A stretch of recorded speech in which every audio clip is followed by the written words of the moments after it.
Welcome to the Functional Medicine Radio Show with your host, Dr. Carri Drzyzga, known internationally as the Functional Medicine Doc.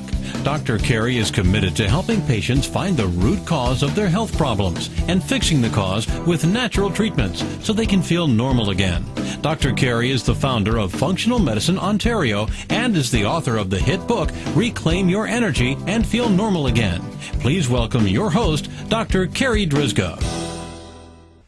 Hello everybody, and welcome to the Functional Medicine Radio Show, the only internet radio show dedicated to giving you real solutions to improve your health. Not only are they real solutions, but they're natural solutions as well, because as you know, the one and only true wealth you have is your health. I'm your host, Dr. Carri Drzyzga, the Functional Medicine Doc, and I'm committed to helping you find the root cause of your health problem, fix the cause with natural treatments, so you can feel normal again and live your life to the fullest. Just a quick bit of housekeeping before I introduce today's special guest. I'm happy to announce that I'm working on my next book. The title is Reclaim Your Digestive Health and Feel Normal Again, Fixing the Root Cause of Your GI Distress with Natural Treatments. Now this book should be ready later this year, so keep an eye out for it. Okay, that's it for housekeeping, so let's get started. I'm so very excited about today's show because my special guest is Dr. Eva Selhub. Let me tell you a little bit about her. Dr. Eva is an internationally recognized physician, author, speaker, and consultant in the fields of stress, resilience, mind-body medicine, and working with natural environment to achieve maximum health and well-being. Board certified in internal medicine, Dr. Eva is on staff at Harvard Medical School and is a clinical associate of the world-renowned Benson Henry Institute for Mind-Body Medicine at the Massachusetts General Hospital. Dr. Eva's new book is Your Health Destiny: How to Unlock Your Natural Ability to Overcome Illness, Feel Better, and Live Longer. Dr. Eva, thank you so much for being my special guest today on this episode of the Functional Medicine Radio Show. Well, thank you. And I just realized that I think we arranged to do this this interview such a long time ago that we didn't send you an update to my bio. Oops. Well, I mean, so I actually resigned from Harvard and Mass General, and I'm currently an adjunct scientist at Tufts University. So that we should have sent that to you. That's my bad. But that I all of that's true. But as of December, so it just sort of ended in 2015. So okay, well, thank you for that correction. There we go. But thank you I'm very happy to be here. Okay, so I'm so excited about your new book. Tell us, what is the core philosophy of Your Health Destiny? Well, I think, to make it simple, the core philosophy is hope and the knowing, and I think, you know this well because functional medicine is all about the notion that our bodies are functional and constantly moving and part of a functional environment, and like an environment is constantly changing, so is our body. So it's possible for our bodies to heal always, no matter what we've been dealt or what diagnosis we've been given or what DNA we have. That possibility for the body to make its change is in our playbook, if we choose. And that's, I think, the big thing about Your Health Destiny is that it's about choice. And it's about knowing what the choices are, and without actually knowing what you are capable of doing, you don't know that you can actually make a choice. So it's about that. It's about giving people the knowledge about the body, about the physiology of the body, the neuroanatomy, but not only that, also what wisdom traditions say, what nutritionists say, what physical fitness folks say. And really it's merging all these fields together, which is sort of what I do. It's my gift, translating and bringing together and integrating, and then providing that information with tools that people can use for their everyday lives to change their destiny. I love what you just said there about educating people and giving them choices, because if they don't know that they have choices, they just don't know. Right. Right? And then they Exactly. kind of feel stuck or they feel like they don't have any control over their health, Right, or their exactly. destiny. Yeah. Exactly. Well, it's like a child. A child who doesn't have the information yet starts having a tantrum, and that's sort of like what most people are like. We get nervous, we have anxiety, we have tantrums, but the truth of the matter is we just don't have the backing and the knowledge yet. And it's important for people to get that information and get that knowledge, because there's a lot of self-regulation that we are capable of, or help outside of what we can do for ourselves that we can get that support from. So it's really important for people to know what that is. Now, Dr. Eva, what inspired you to write this new book? Well, I love to write. I have 2 other books, and it's sort of I write all the time and blog. It just what I say, spirit moves me, and then I feel the need to write about it. So that's one thing. But this is I needed to put together what I've been doing for 20 years and put it down on paper. I had my publisher had a conversation with me, and he said, because I had written another proposal for a different type of book, and he sort of called me up and said, you listen, we don't like your proposal. Oh, ow. This is too Ooh, positive. that hurts. I got, but he said it in the nicest of ways because he was complimenting me. He said, there's a million positive psychology books out there. We don't need another positive psychology book. About changing your mind. You're a doctor. You're an MD. Where's the voice of the MD in here? What have you been doing for 20 years? Tell me what you do. And so I explained to him what I do, and he said, it sounds to me like you help people change their health destiny. And I said, you just gave me the title of my next book. That's how it happened. So, like I said, I'm always writing and I'm always creating, but this particular book was, catapulted by my editor at Harper One, who said, we want to know what you do. We think the world should hear about this. And so that's how it came to be. Well, we're all glad for that. that little negative turned into a positive within like 2 minutes. Exactly. Okay. So one of the things you write about in your book is that the body will whisper to us. It'll whisper a stress to us before it starts screaming in pain.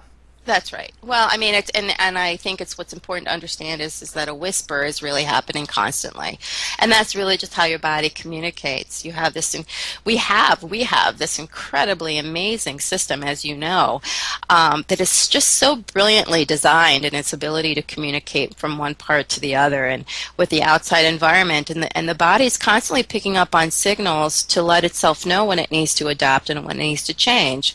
So what happens is that there's the body has some ability to self-regulate, so the blood vessels will open or close depending on the temperature outside and how the body needs to match that temperature.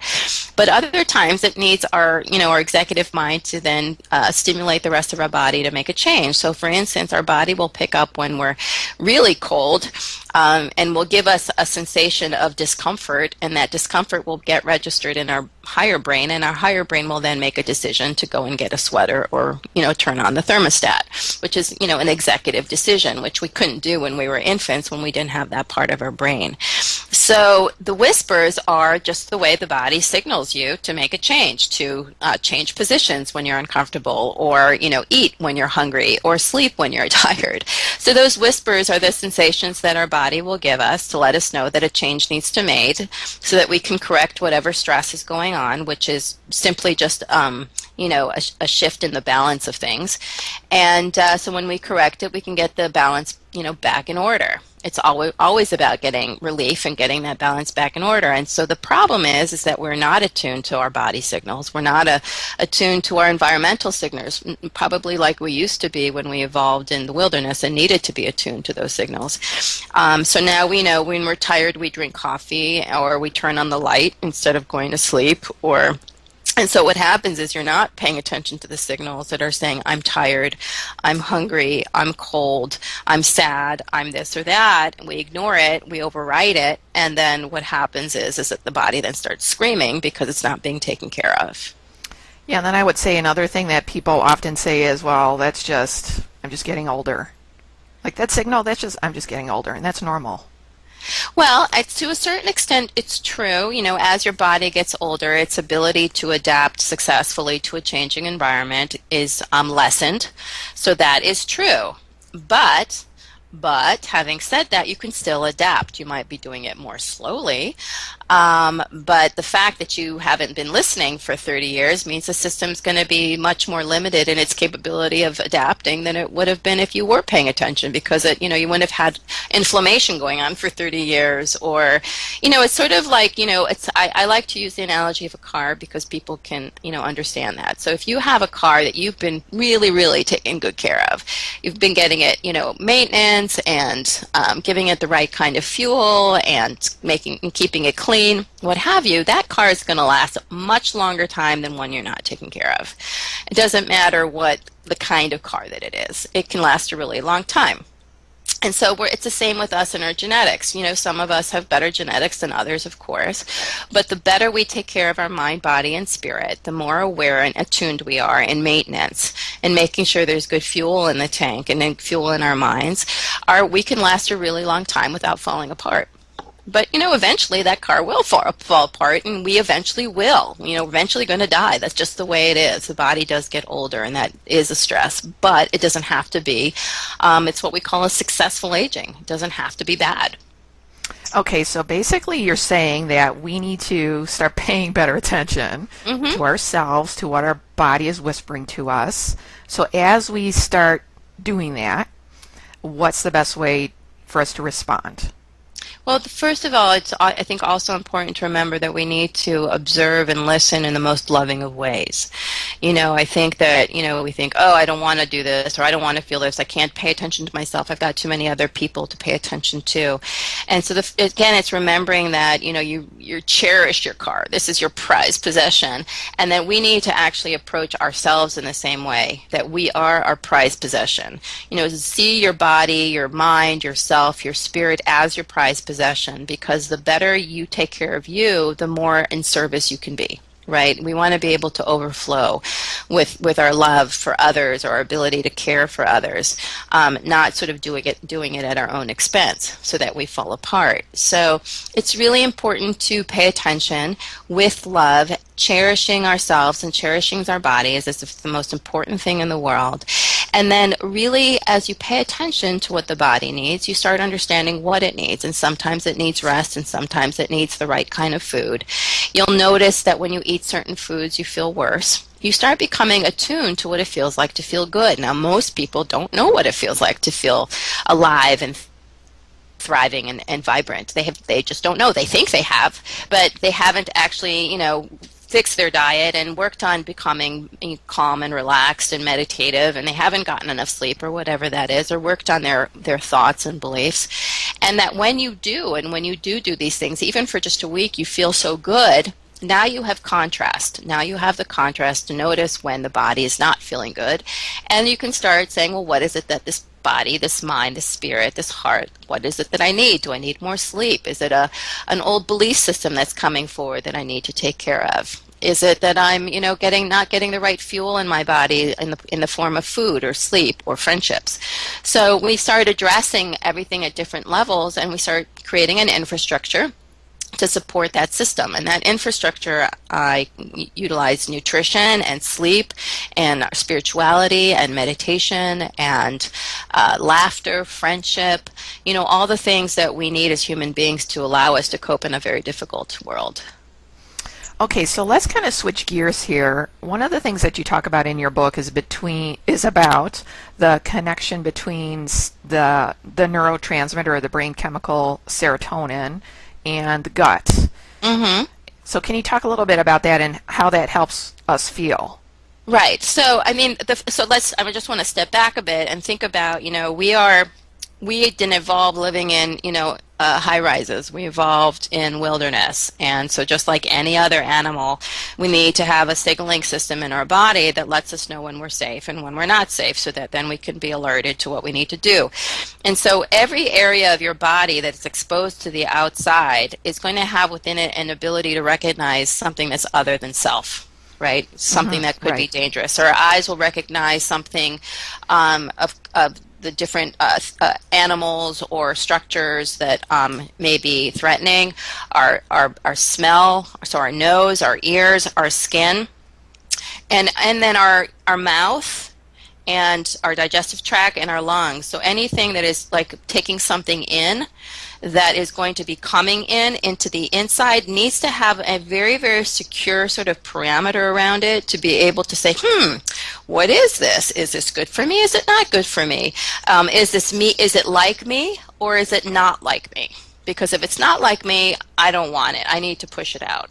And so our lungs and our gut are very, very important parts of our defense mechanism and our ability to recognize self versus the other. So our gut is lined with neurons and neurotransmitters and immune cells and a very thick lining that is able to sort of say, well, what do I need to digest and what do I need to take in and what do I need to eliminate? So it's all about like absorption, digestion, and elimination. You know, the lungs do the same thing, but in a different way.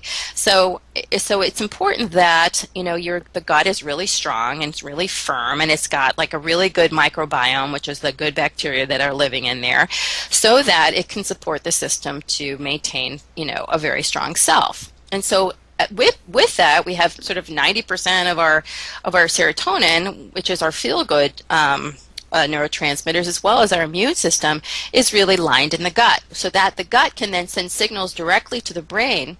It's also directly connected to the vagal nerve, which is our, you know, that parasympathetic relaxation nerve structure that allows us to know we're okay versus we're not okay. And so when you get that butterflies in your stomach, it's saying those, you know, that's sort of the neurotransmitters being elicited, saying I'm not okay, right? Sending messages to the brain to sort of stay away, or don't eat this, or this isn't good for me.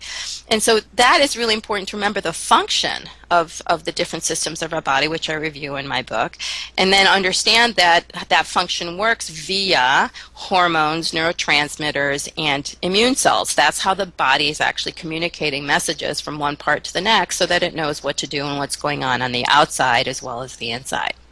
So what we eat is either going to help raise those serotonin levels, or it's going to lower those serotonin levels as they become, you know, deactivated or activated and messages are being sent over, along with the inflammation and along with our ability to digest and absorb, and all of that stuff is sending messages to the brain and the rest of the body and affecting it in that way. Okay, so let's switch gears here and let's talk about the millions of people out there who are ill, who have spent their, you know, practically their lifetime dealing with some kind of chronic illness and feel that nothing will help them get better. Mm-hmm. What kind of advice can you give those people? Well, the first thing is to give them honor and validation for such sort of the strife that they've been going through. I think that's really important. I think one of the things about being sick is that just the feeling of being weaker and victimized by what life has thrown you. So the first thing is to offer compassion for that plight, and then say, you know, there are ways to feel better. You know, there are ways for that, for whatever it is you are experiencing to be less bad. Now, we'd hope that it will be gone altogether, and that is a possibility, but it's also a possibility that it will become so minor that it doesn't bother you as much.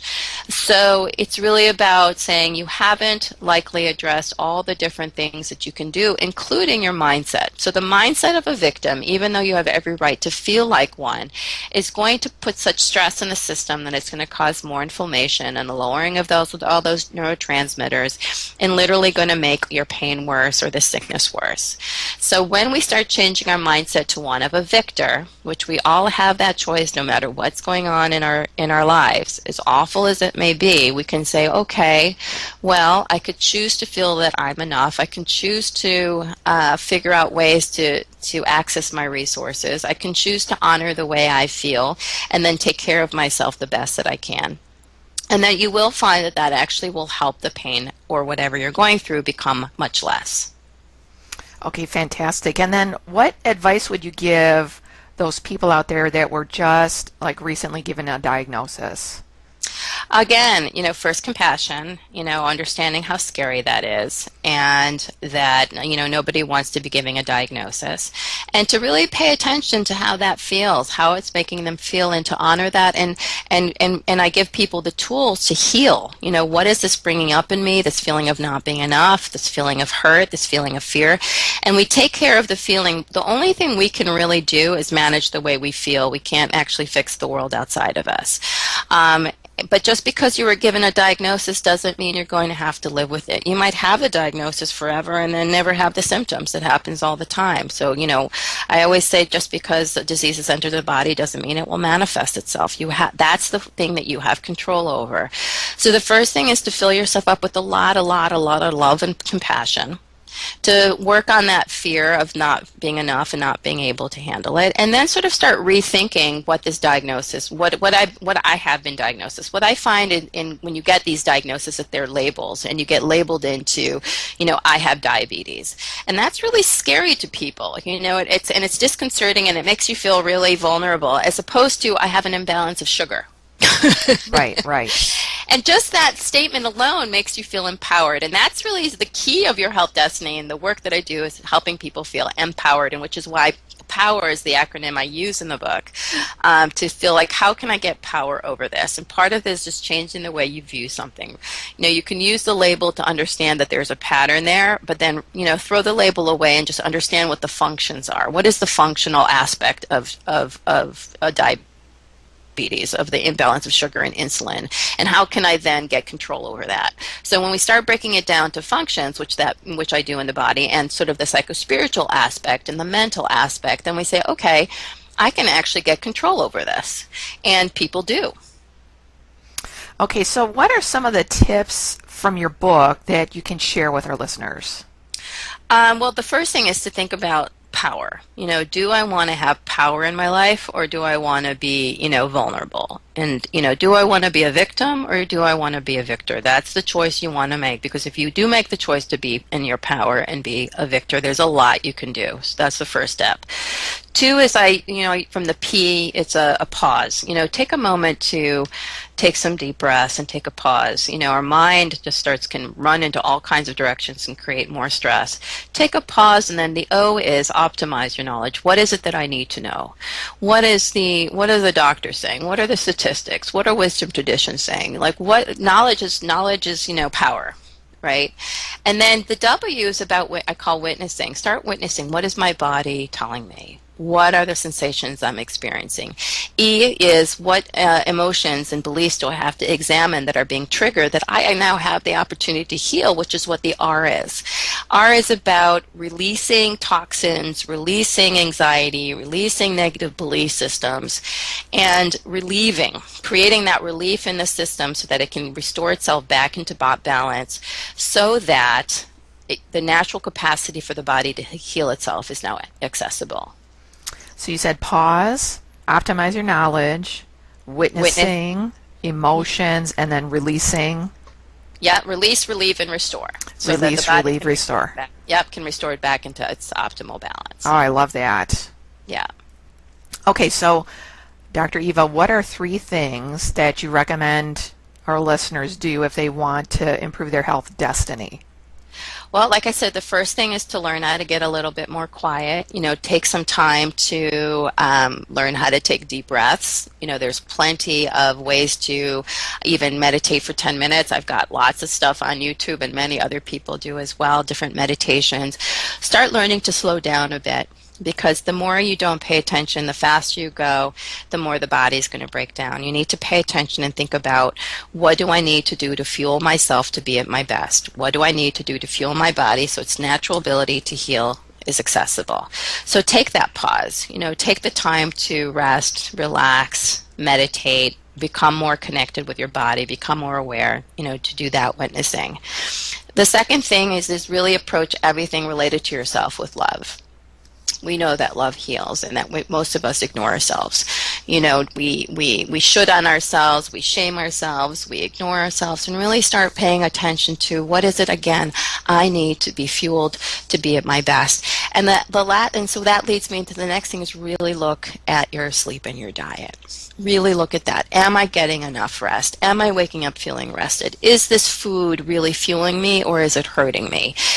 So that when we approach, everything with a little bit less hastiness, with a little bit more love, a little bit more attention, and then we ask the question, is this fueling me? Is this fuel? Or is it toxic? And that's going to include your thoughts, it's going to include your friends, it's going to include the food you eat, the rest you get, etc. Those are the three main things. Oh, I love those. So again, get quiet and pay attention. Mm-hmm. And then love yourself. Mm-hmm. As you said, stop shooting on yourself and love yourself. Mm-hmm. And then really look at sleep and diet, and a lot of us already know what we should be doing. Right. But we're not. But really analyze it, yeah. Mm-hmm. And notice how you feel. Always notice how you feel. You're the only person that knows your body best. All of us experts can make all kind of recommendations, but at the end of the day, you're the one that's in your body, and you're the one that feels what's going on. Absolutely. Dr. Eva, how can our listeners find out more about you, and where can they get a copy of your book? You can go to drselhub.com. That's drselhub.com. It's my website, where everything I've ever blogged for all the different websites is on there. So lots of different interesting articles are on there. I've got lots of CDs and online programs that are available for people. I'm hopefully going to be launching a webinar soon, so you can keep track and you can join the newsletter on my website. And of course, you can follow me on Twitter and Facebook and LinkedIn, and I think even Instagram. I got all that stuff going on. You're everywhere. I'm everywhere. So yes, definitely stay tuned, and happy. Oh, for the book you can get on pretty much any online bookstore, Amazon, Barnes & Noble, what have you, and it is being carried in some bookstores as well. There's both a hard copy, and there is a soft cover, and there's also an audiobook for those of you who would rather not read, and it's excuse me, it's my voice reading that book, as well as my other book, The Love Response, is also an audio. Perfect. Dr. Eva, thank you so much for being my special guest today. This has been an awesome interview. Thank you for having me. All right, that wraps up this very special episode of the Functional Medicine Radio Show with Dr. Eva Selhub. And I want to thank you, our listeners, for tuning in today. And I'd like to invite you back next week for another episode of the Functional Medicine Radio Show. As always, I'm your host, Dr. Carri Drzyzga, the Functional Medicine Doc. Have a great week, everyone. You've been listening to the Functional Medicine Radio Show with your host, Dr. Carri Drzyzga, known internationally as the Functional Medicine Doc. Dr. Carri is committed to helping patients find the root cause of their health problems and fixing the cause with natural treatments so they can feel normal again. Dr. Carri is the founder of Functional Medicine Ontario and is the author of the hit book, Reclaim Your Energy and Feel Normal Again. Please tell your friends about the Functional Medicine Radio Show, and we'll see you next week with more from Dr. Carri.